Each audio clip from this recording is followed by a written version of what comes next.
Freddy Davis here, President of Market Faith Ministries, coming to you once again from the library. Market Faith Ministries provides radical disciple training to help believers become more knowledgeable of and confident in their Christian faith. There's been a big push recently in the culture to condemn sexual immorality.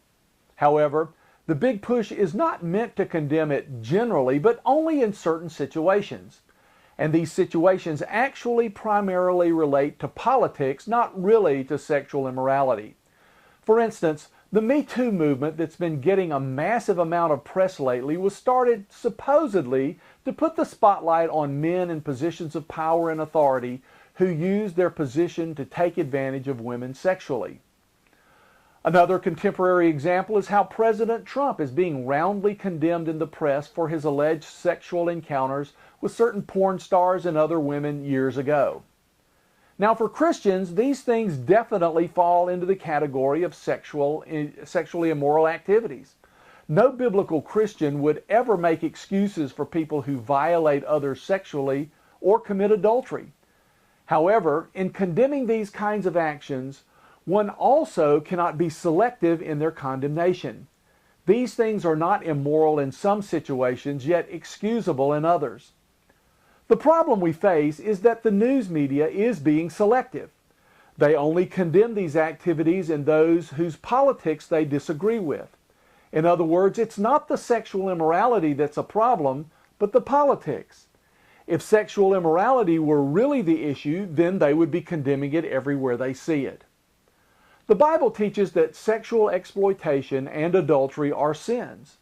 But in teaching that, it says that any sexual relations outside of a marriage between a man and a woman are sin, and not just those of political opponents.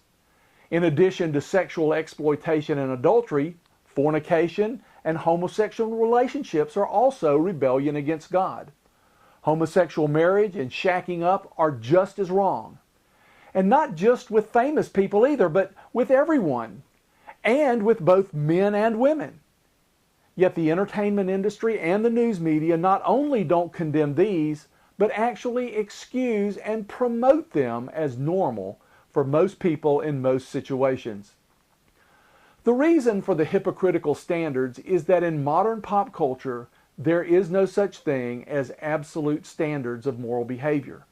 Absolute standards apply to everyone, whereas relative standards can justify selective condemnation. It's bad when a political enemy does it, but not when someone they prefer does it. Christians can stand up against this kind of double standard by holding up the truth. And holding up the truth is the only means of countering this kind of hypocrisy. Market Faith Ministries exists to help Christians understand and express their Christian worldview in the world.